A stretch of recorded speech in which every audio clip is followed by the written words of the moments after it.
The accreditation is real, it's valid, it's yours. Cool.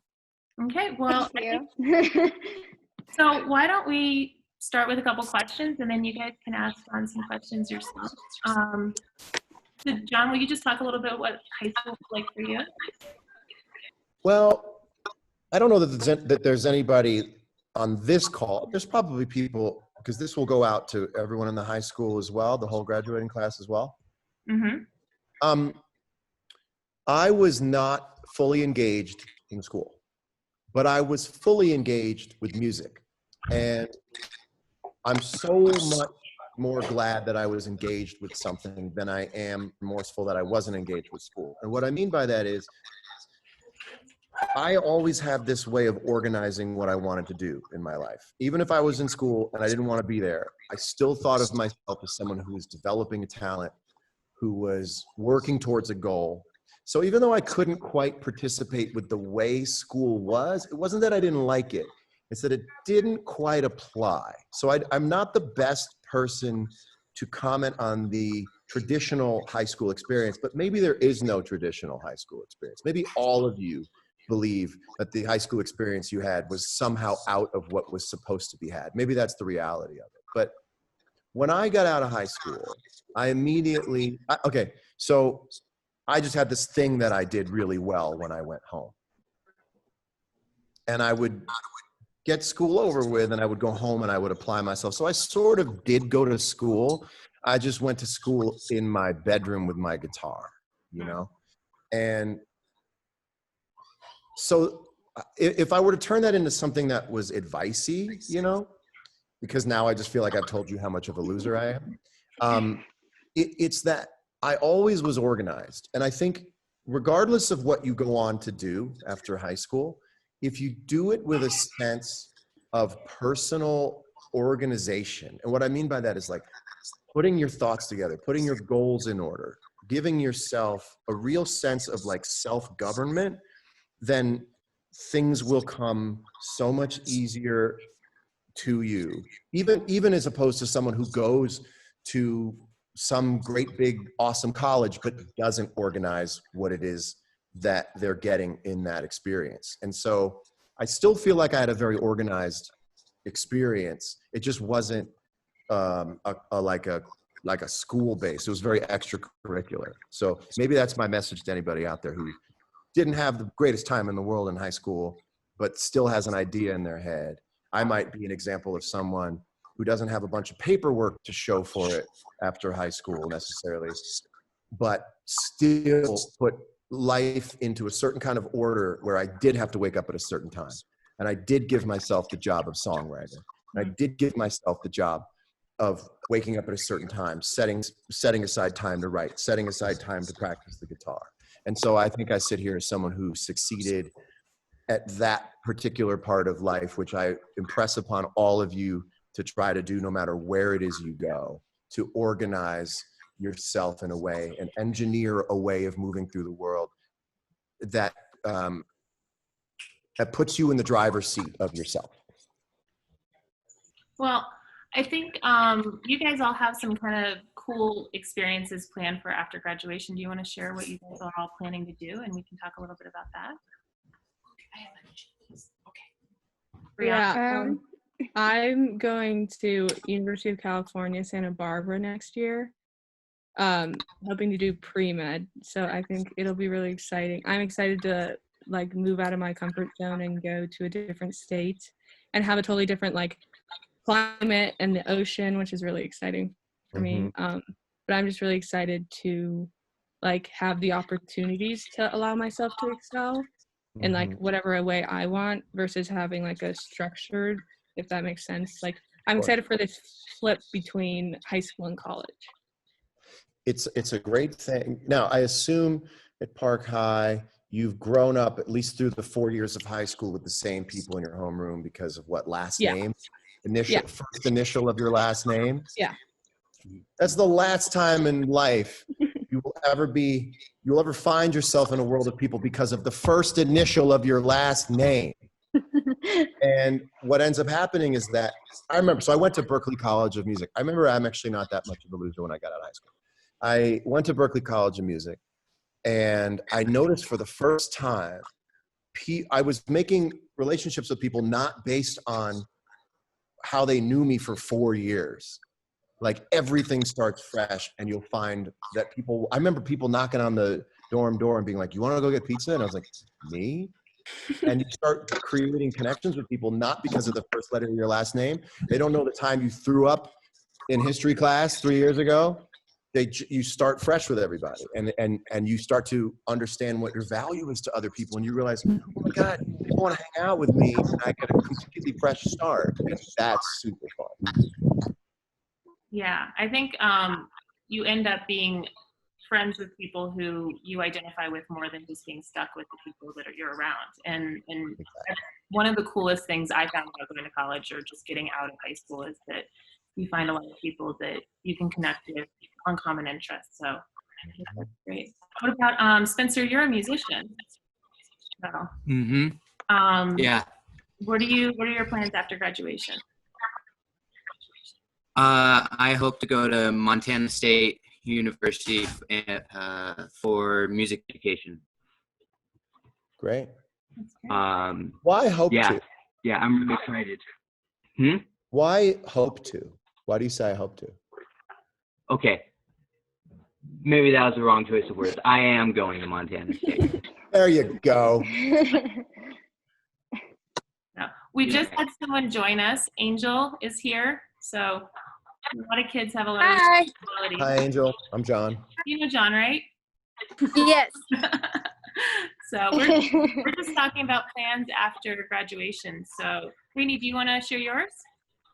Yeah, I am going to MSU too, and right now I am majoring in cell biology and neuroscience. So Awesome. yeah. And Kate, what are you up to? I'm going to be going to Columbia, Chicago for arts management, writing for television, and music production. Awesome. Very Yeah. right brain. Angel, what are you doing? Well, I am moving to Havre just to work up there for a little bit, but I don't know what I want to do. Like, I'm undecided as to what I want to do. I got accepted to a bunch of colleges, but I don't know what I want to do yet. So I'm really indecisive. Right. That's just as good. Yeah. I didn't know what I wanted to do until I was 28. So that's fine. Yeah, no, it's great. All these things are great. Every answer is great. I do a lot with suicide prevention and mental health awareness and stuff like that. Excellent. Yeah. So do you guys have any questions for John that you want to share? Anything that you want to ask him while he's here? I'm curious, how has this been for you? Like, what have you been doing during quarantine? Well, I'm lucky for so many reasons. My career is set. I don't know what it would have been like. And I know I have a lot of friends whose records are coming out this year, and it's their first full record, and people who are about to go on a full mega tour and got called off. So I have enough years under my belt that I don't worry about slipping my grasp on getting to where I want to get to. Obviously, we know that Montana is beautiful and a very safe place to be, relatively, considering the pandemic. And I think, and I actually would love to know if you guys feel or felt the same way. When this first hit in March, I was kind of paralyzed. I didn't know what I wanted to do. I couldn't do anything. I think we were all just sort of in the state of numbness, sort of waiting for I think because of the nature of this challenge, we thought there was going to be like it was an escape room. We were going to get out in 2, 3, 4 weeks. And so we just kind of waited and went, where's the key to get out? And so I couldn't write a song. I couldn't think about anything else other than the sort of day-to-day, oh no of it all. And then maybe like a month ago, my brain started, I think, did everyone else get the sense that they could let go just a little bit and think about a few other things? And that maybe this would coexist with other things we had going on? So for me now, that's, I'm back into writing songs. And I went, you can record a record anywhere these days, or at least write a record anywhere. So I'm just using the time now to write music. And what's really interesting, if you're an artist, both here or listening elsewhere, this is maybe, and I'm silver lining this quite a bit, but this is maybe the only time in your life where you will be afforded the opportunity to make art without any outside influence from the world, because the world is sort of on pause when it comes to sort of ongoing kind of artistic culture right now. Nobody's in my ear. I'm not getting outside influence from anything. And so all of a sudden, like, the art I'm making right now is really open and original. And that's been really interesting for me, that because there is no kind of big public world to weigh down on you about what you should be writing or singing or what you should be making to make other people like you. It's been really great to write music without any outside influence sending me this way or that way. These guys have Well, you're a musician. I'm sorry, I forgot. Who was that? Wait, maybe Spencer. Do you write music? I'm trying to get into it. I'm starting pretty fresh with it, but yeah, I've gotten into it a tiny bit. Yeah. Yeah, it's difficult to write about something so jarring when there's no precedent for it. It's difficult. And in fact, I'm not even really writing about that at all. But anyway. I mean, the biggest thing is, where do you start with writing? Yeah, you where do you start?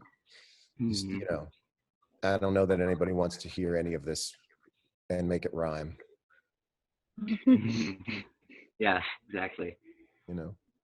These guys have talked a lot about isolation. So how have you kind of dealt with that isolation? Because, I think we've talked a little bit about it's been difficult on them, getting out and not having a lot of power to do it, because their parents are keeping them in, which is good and safe, but also can be a little bit distancing. It's distancing, and it's also, there are times where you disassociate a little bit, where you wonder, am I still me? Am I still doing this? I think everybody has looked in the mirror a few times and went, you, this is still going? Still, because it is so foreign. And for me, I have, the older you get, the more experience you have to draw from. You can say, oh, I think I've seen this before in X, Y, or Z. And even though we've never seen anything like this in our lifetime, there are similarities. You can pull a little bit from here, a little bit from this memory. Oh, I remember when I was going through vocal surgery. Okay, I was in voice rest. And okay, I remember being out here and not being able to talk for 2 months. Okay, so I have that to rely on. But you guys who don't really have much to rely on in terms of your sense memory of this, that's got to be much harder. I mean, my heart goes out to you guys, because this is a completely, you got pushed in the water, and it's like, now you're going to learn how to be a Navy SEAL. And you went, I didn't even have a say in this. And it's like, congratulations, now you're a scuba diver. And you go kaploosh, and they throw you your scuba gear in the water. You're already in the water, And I think whatever we do pull out of this, whatever you pull out of this, that is good. And I think there will be some things that are good you take out of it. I think adaptability is going to be the trait that you look back on and go, oh, wow, that's what I'll draw on. You go, I remember when I was about to graduate high school, and then they told us there was a pandemic and we stopped everything, and I was still okay. So this situation, X number of years, X number of months later, I can draw on this because I've done this before. I just, my heart goes out to you for it being so early in the game,